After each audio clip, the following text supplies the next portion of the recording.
to talk about Tucker Carlson for a second. Tucker this morning said that the attack on Iran was, quote, absolutely disgusting and evil. Reporting suggests that he's lobbying against the move and has implied that it will splinter the president's base of support. We kind of seen that's already happened throughout other foreign involvement. What do you think of Tucker's response? I mean, there's a line in Hamlet, the cat will mew and the dog will have his day. I mean, cats mew, dogs bark. Tucker Carlson makes, outrageous claims, and that's to be expected. Remember last summer, before the surgical strikes against Iranian nuclear facilities, he said that tens of thousands of Americans would die if American planes took to the air. No, it just didn't happen. I don't think he has any particular understanding of these things. He just has sort of belches of opinion. And that's fine, that's his right. Everybody can say what they think. But I mean, he's just been flat out wrong about these issues in the past. And principally, it seems, sadly, is just propelled by this desire to try to claim that America is basically run by Israel, the Jews, and simply does the bidding of Israel. This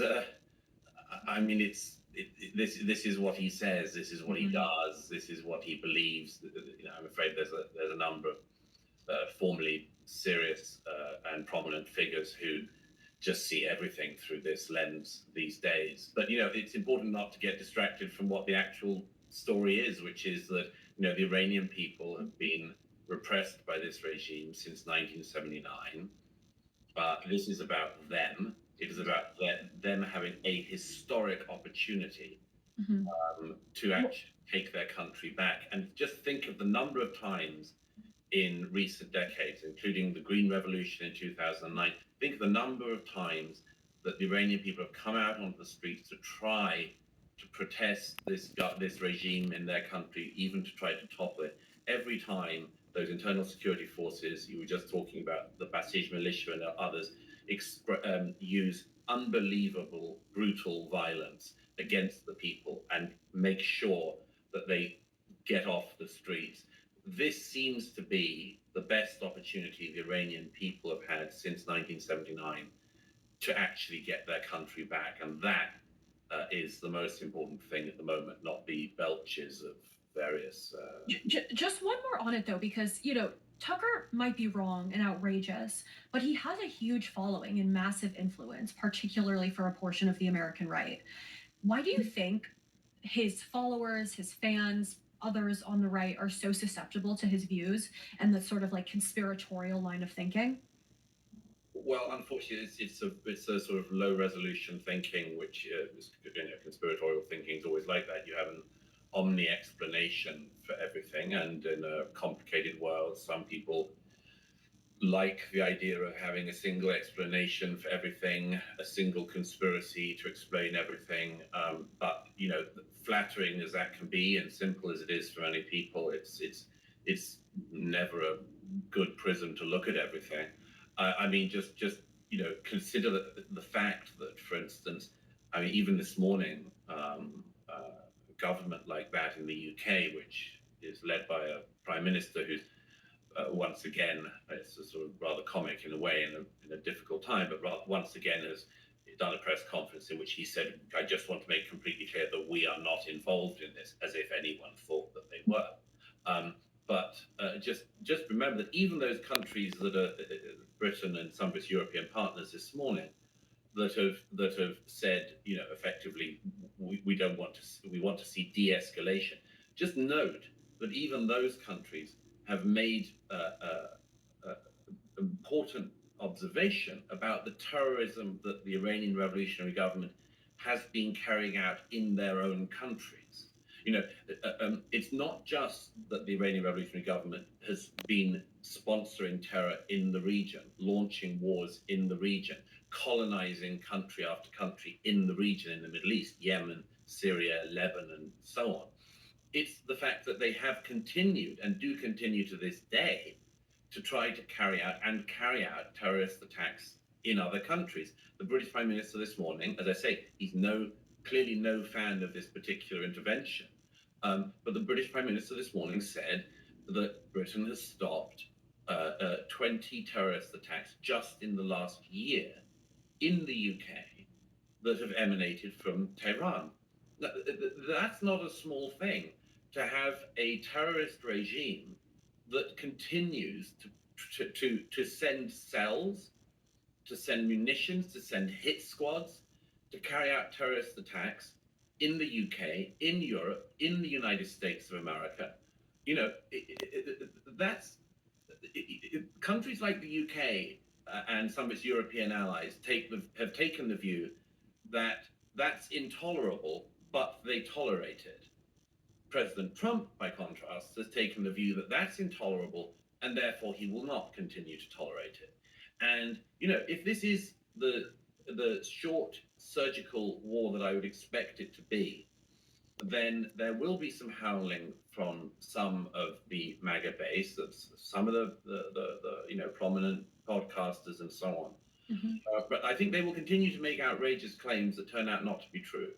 And it's not just on the right. I mean, on the left, we have Zohran Mamdani, and this was the state who's, sort of the face of the Democratic Party right now.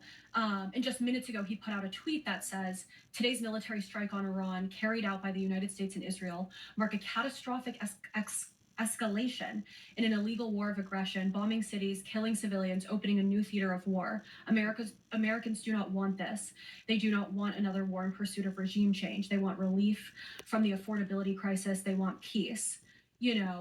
I'm skipping around a bit, but he added, "Additionally, I want to speak directly to Iranian New Yorkers.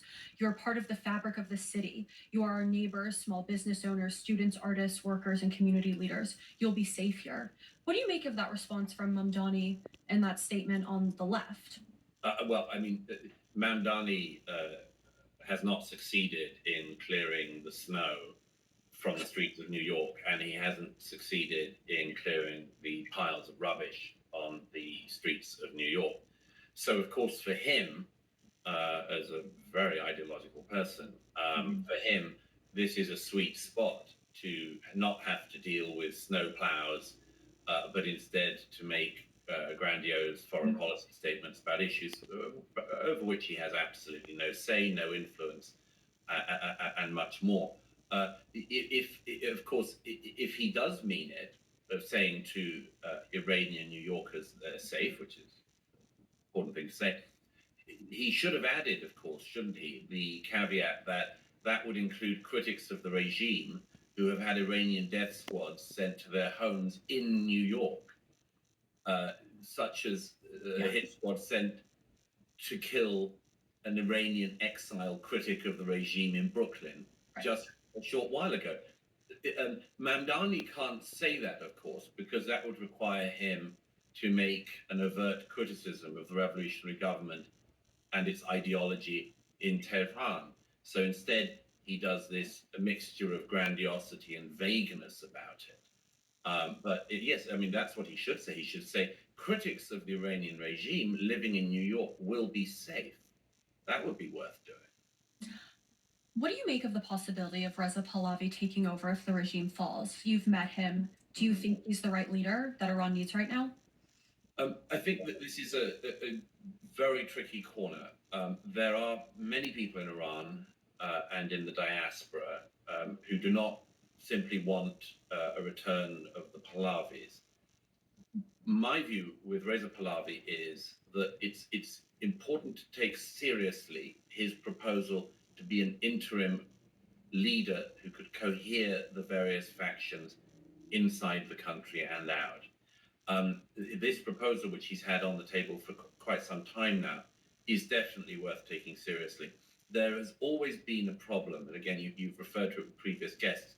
There's always been a problem internally and externally since 1979 with the number of different factions that exist. I remember in 2009 the protests against the regime opposite Iranian embassies around the world tended to have the protesters themselves segmented into different sections. I mean, 5 or so different sections, because the monarchists couldn't be in the same pen as the communists, and so on.